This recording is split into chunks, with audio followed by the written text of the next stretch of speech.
whatever liberties I want with it, and everybody knows it's made up. If I was to say it's nonfiction, then it's mostly fact-based, that there hasn't been a lot of manipulation of those facts. So when I say it's creative nonfiction, what I mean is there's facts, but I've taken some liberties. And so that is a really important thing for you to know as a reader, because I've taken on some big topics. And it was one of my fears when I was about to publish the book is, what are people going to think, especially in the Native community? What will they say when I have recreated a story around a history that is so sensitive and so painful to a lot of people yet? And so the reason I did what I did was because I wanted you as the reader to understand the emotional impact of that history. Because when I was in school, I don't remember learning about it, and I didn't care about history. I thought it was really boring. And I still think a lot of history is really boring, because to me, history is about people. Who are the individuals that were part of whatever was happening in your city, in your state, in your country, and how did it affect them? And that's why it's so important to have individual stories written about what these big topics are in the world. So the 1862 Dakota War, that history was primarily written by white men. And so where's all the other narratives around what happened to Dakota people, what happened to women, what happened to everyone else who was involved in that?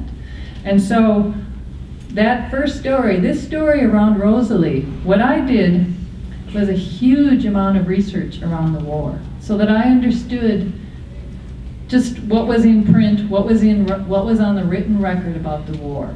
And then I went and looked for everything I could find about my family. So I found them on lists. I knew where their homestead was. I knew they took refuge at Fort Ridgely. I knew that I knew the names of her family. I knew who was on the census rolls. I knew there was even a story that comes up later. If you remember the one with Tarble, where she comes to visit, and Tarble won't go in the house because she was afraid of the repulsive looking squaw who was my great-great-grandmother. So even that told me that Rosalie didn't speak the language, and that she was also most likely very dark. And so I used all of that. And then I went to the site where the battles occurred. I went to the homestead. I traveled everywhere that I would be talking about in the book. So when I sat down to write, what I knew was as much visceral information excuse me, as I could gather. And then I put it to my imagination. And so I don't know that I thought this out rationally, but when I sat down to write it, it came out as a story, because if I was going to write it in a nonfiction way, I'd have a couple of paragraphs.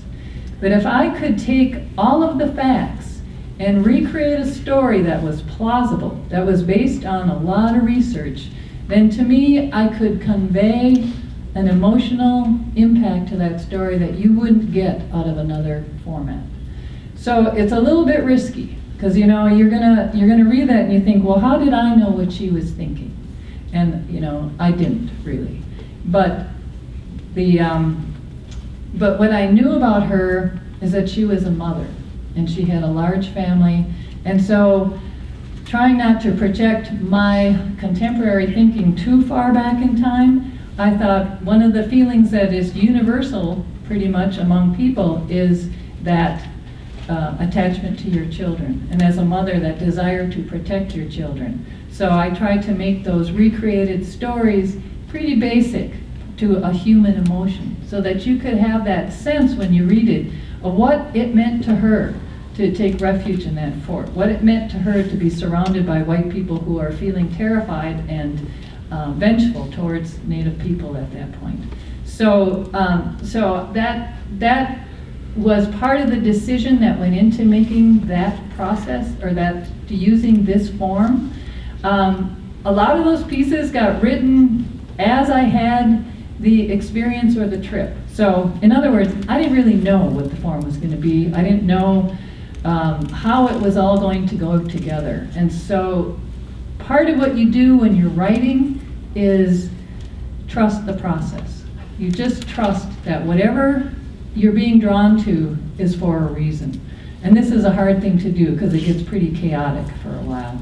But in the end, you followed something that's really close to your heart. So that's an important part of it. This also, this process, that trusting your instinct, is also what led me then to the Dakota Commemorative March. Because I'd done all this research around the war, I'd done all this research around boarding schools and land allotment. And then I heard about the Dakota Commemorative March. I just saw a flyer, and I saw it, and I thought, well, I have to go. And you know, it was one of those moments, I didn't really know why I had to go, but I knew I had to go and be part of it. And then it was there that it really all came together. And so that trusting your instinct is so vital to the writing process. But at the same time, you as the reader have to know what it is that you can trust in the book as true. And so that preface that I put in the book was written so that you understood from me very clearly that I have taken liberties in recreating stories, but I haven't taken liberties in any of the important facts. Because for you to experience this story as true was absolutely essential to me as a writer. So that's a really important aspect of the book. And someone else asked, how did your family respond to the book? How did the Native community respond to the book? I was lucky that my family was supportive of this process. A year before it came out, there was another book from the same publisher written by Nicole Helgett, The Summer of Ordinary Ways. It's a beautiful book, just beautiful, also family memoir. It caused so much trouble in her family that it made the front page of the St. Paul Pioneer Press. And so I was watching that and thinking, oh my God, what have I done? I'm writing a memoir. What if that happens in my family? So I thought about that, and I actually had family members read it then. So they would know what's coming out. They could give their feedback to me. I could know where, if any trouble might be coming from, and that was helpful. But they read it, they were supportive of it, they helped me correct some things that I hadn't maybe understood absolutely the way I could, and so I was lucky.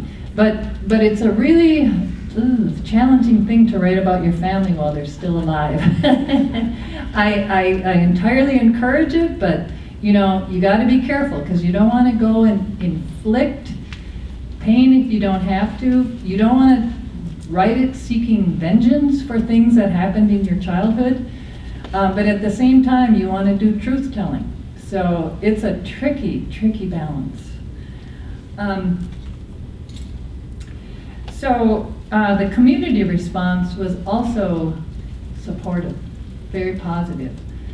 This was one of the things I was really worried about because the 1862 Dakota War is a very painful topic in the Dakota community, even yet today, partly because of the removal after the war and especially the first 3 years right after the removal to Crow Creek, just devastating aftermath to that war. And the fact that it's so little known is, it's kind of shocking that in Minnesota, an event that was this significant has not been taught in our schools. It really was not even taught at the Minnesota Historical Society until just the past couple years.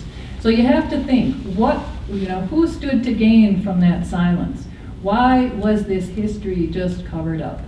And so the Native community embraced this book because it told that story and because it told it from a family perspective.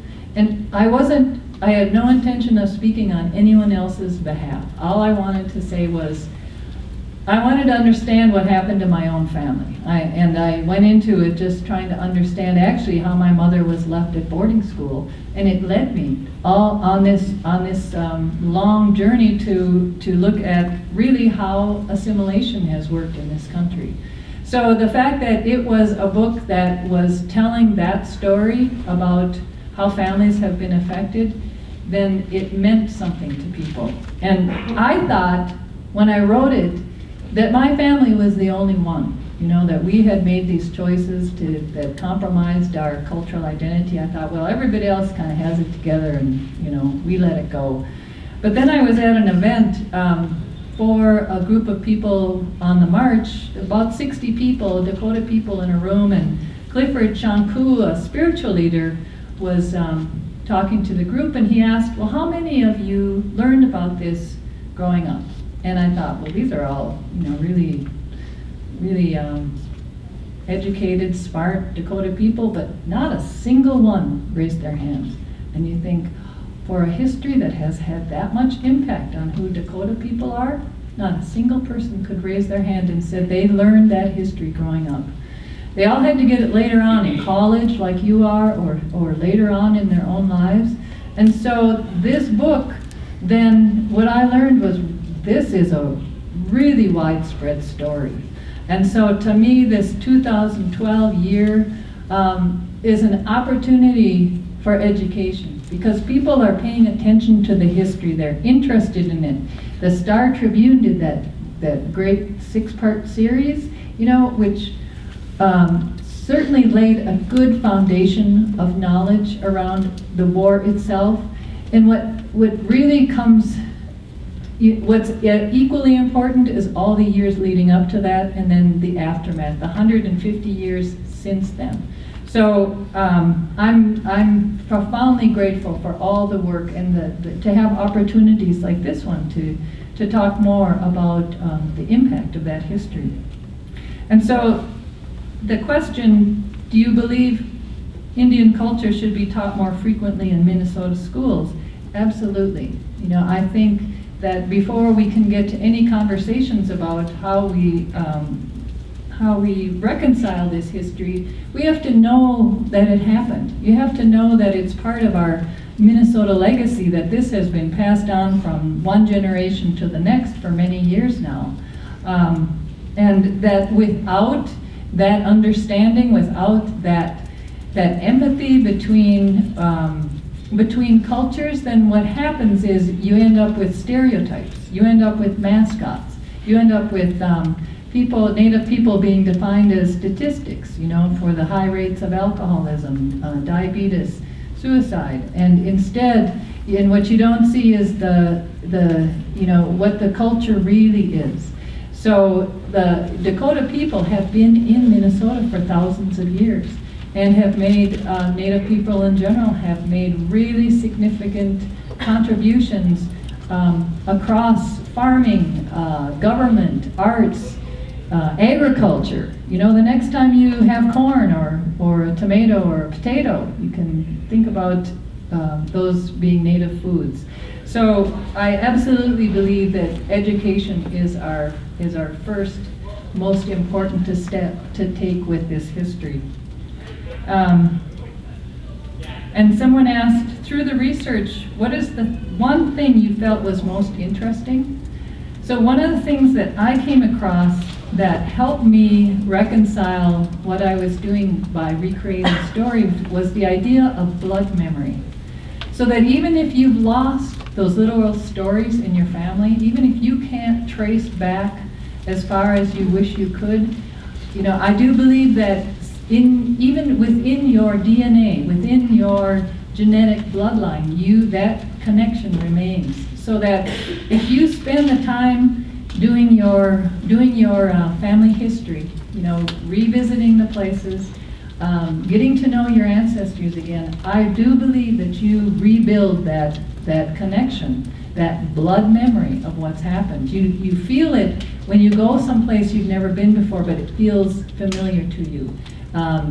You feel it, you might hear music, you have an experience, it's like deja vu, it's that blood memory, it's that longing to be connected to your ancestors.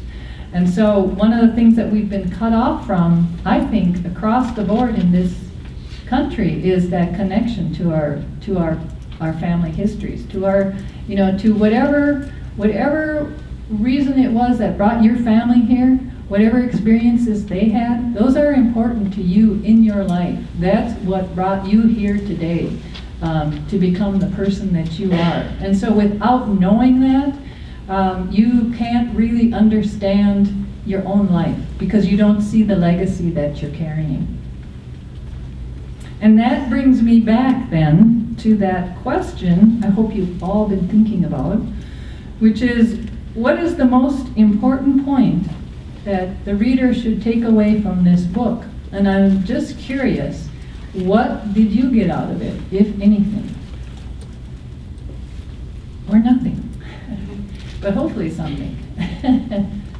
Who would like to volunteer? Back there, yep. Personally, it started my journey to find my family history. I had an aunt that had started it many years ago, and I kind of picked up where she left off. And it's just been really interesting to learn kind of where I came from and where my family's from. Mm-hmm. That's good. Glad to hear that. Did everybody hear that? Okay. Somebody up here? Well, I'm older than people have, but I just feel like now when I read more of the Dakotas and everything, I can have a bigger appreciation of what they actually went through. Mm-hmm. Because before I wasn't educated that well on it, so it's really just begun my want to learn more and more about the Dakota. Mm-hmm. Great. So then when you drive by Fort Snelling, you know, you have a sense for why it's there. I mean, we take it for granted, but next time you drive past Fort Snelling, think about the fact that that's where the Dakota were imprisoned. And that it's also a sacred site. It's the creation site for Dakota people. So the irony of that both the creation story and you know, the prison camp are right there on the same locations. Who else? I saw, yeah. Just kind of ask you what you were saying earlier about the way things are written. That you really have to take history with a grain of salt. I mean, there are several stories and how something can be told. Yeah. Even though, and you know, no discredit to any of the teachers do, but I mean, they're telling the story through, you know, someone else's ears, and like you should take those things Yeah. for what they are, but you need to also, you know, find your own research. Yeah.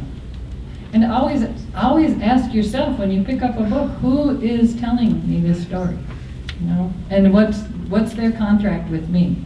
And so, you know, if they've written something they're saying is nonfiction, then is that true? And what are the filters that they bring to that experience? And that's your race, your gender, your class, your age. Those things will all play into the, you know, the way that story is fed back to you. And if you don't know those things about a person, you may just take for granted what they're telling you is true. So it's always good to question that. Who's framing the questions? Shapes the questions themselves. So, yes. For me, it's kind of like the connection between history and present time reality. I think it's hard to really grasp history in general because we weren't there. Mm-hmm. But then seeing your connection and then seeing the names that, you know, Rochester that we recognize from our state, it's just, it's like it real. Mm-hmm. Good. Yeah. Who else? Be brave.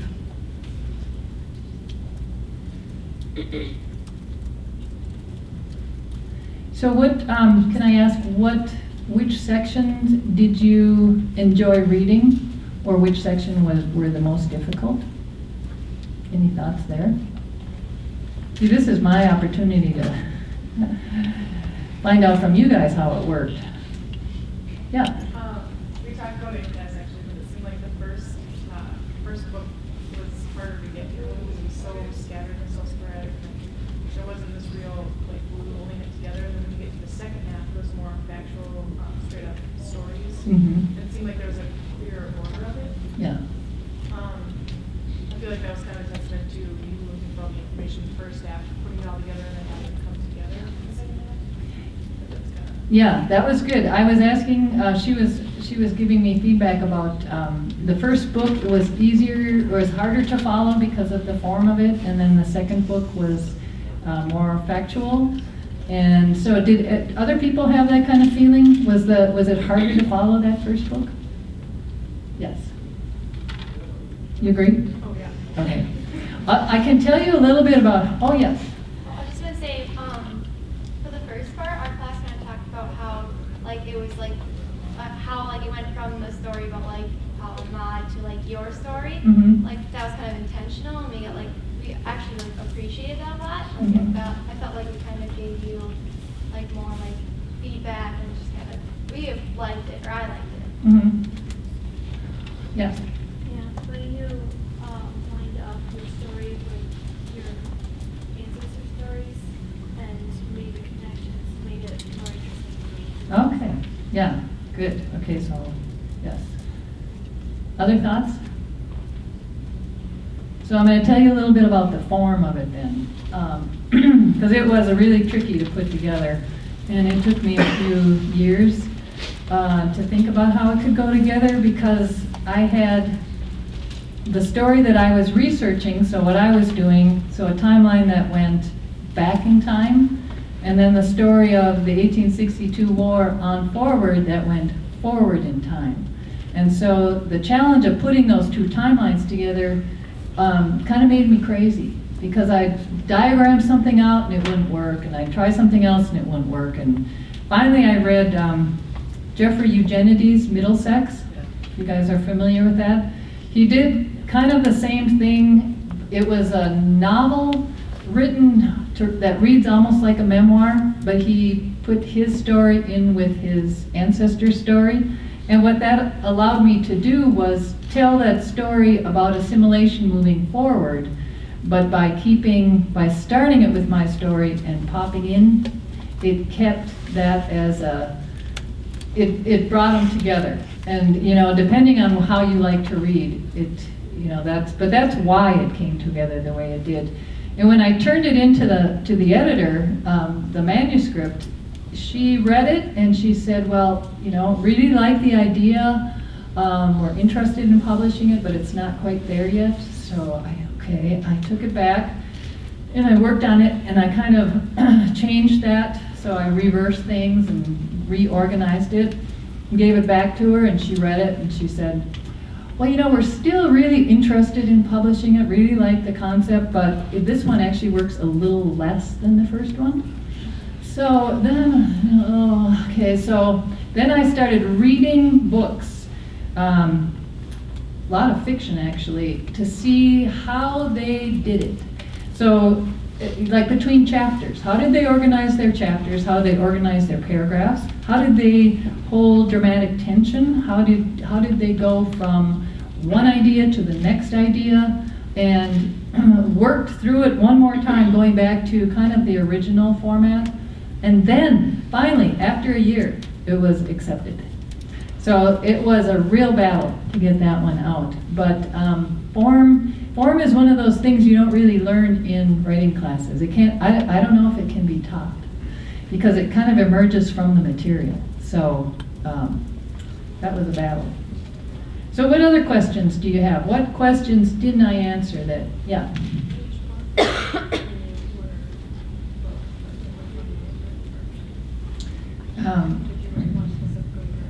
Of the pieces in there.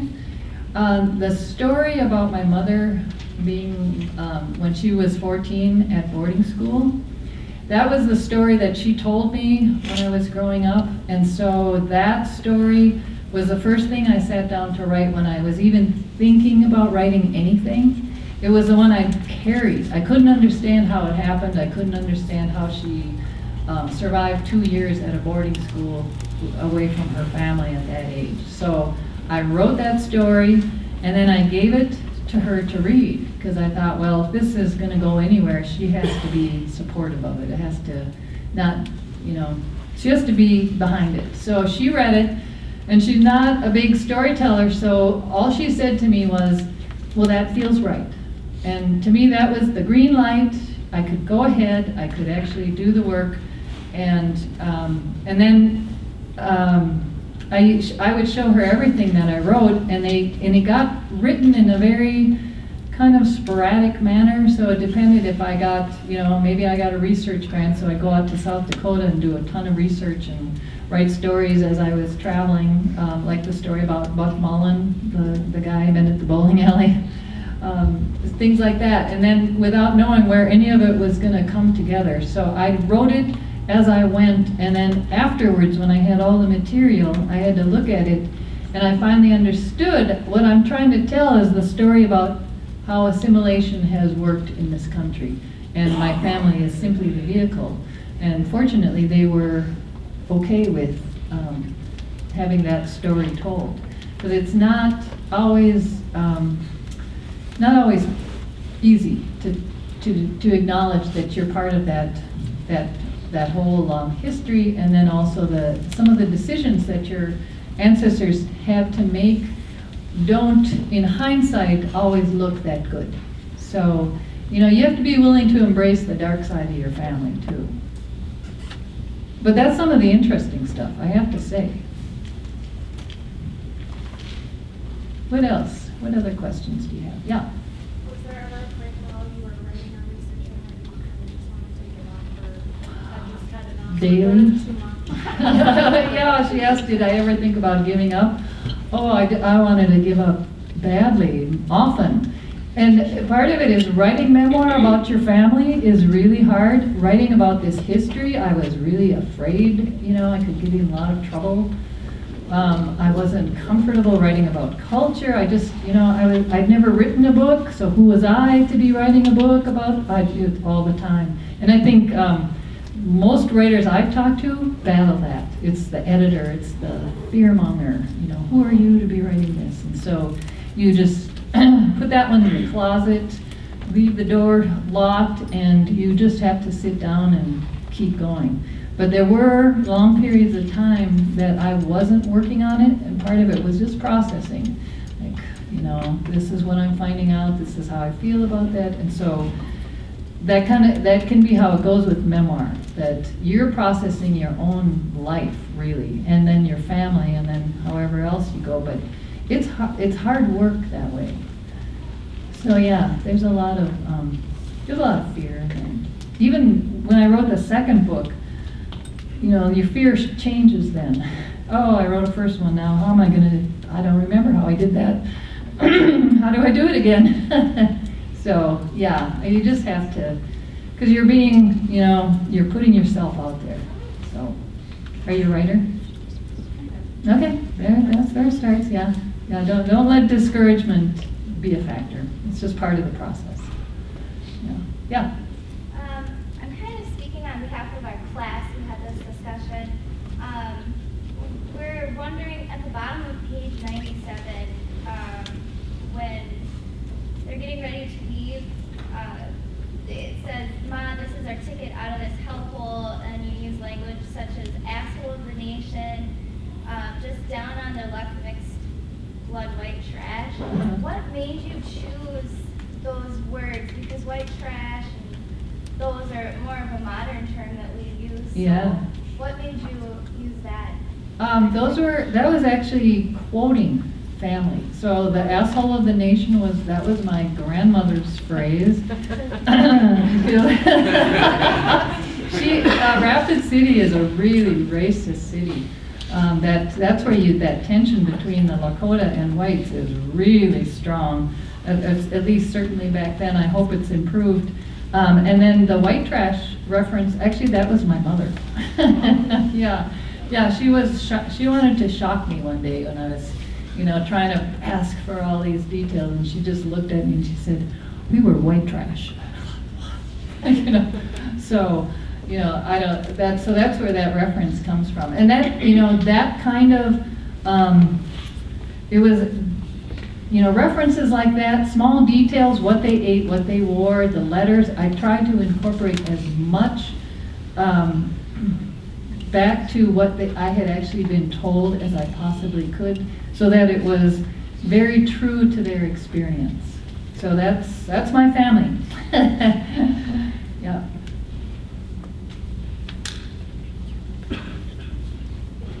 So what else?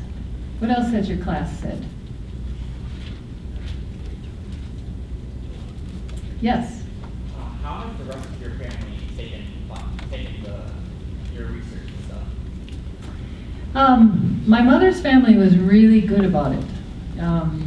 And it makes me think I've seen families either be really interested in their own truth-telling, and I've seen families that want to close up and keep a very happy surface to things. And I was lucky that they were interested in the truth-telling. And I think part of it for them was that there were 3 generations in my family that went through boarding school, including my 4 aunts and my mother, and none of them knew what boarding schools were about. And none of us in our family had any idea of the history of boarding schools. So for them, it was a real education too, to find out really what they had been part of, and then and then the deeper family history, to know that that's also part of who we are. So they were really supportive of it. I think if I had tried to write something about my dad's side, it would have been a very different experience. So just because he was more, he would have been more concerned about how the story was told. So families are different. You have to work with what you've got.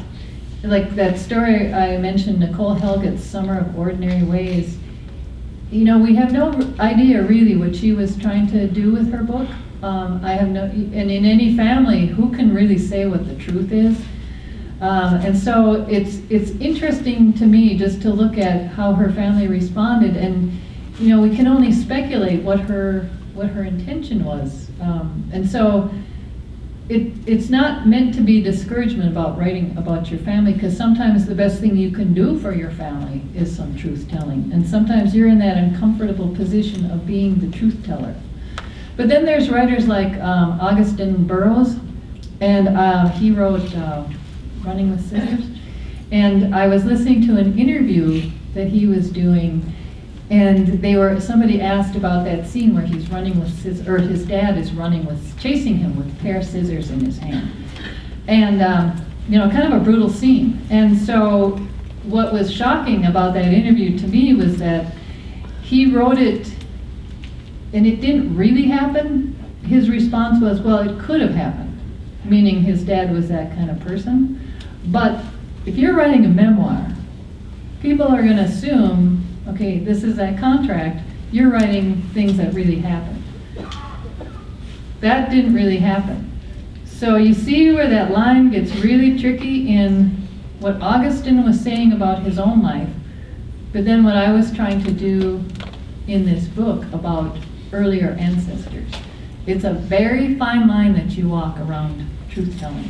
So that's where I think you got to really understand, or the writer's got to be really clear to the reader up front about what they do and they don't do. So, yeah. You've done a lot of research on your mother's side of the family. Have you ever considered researching your father's side?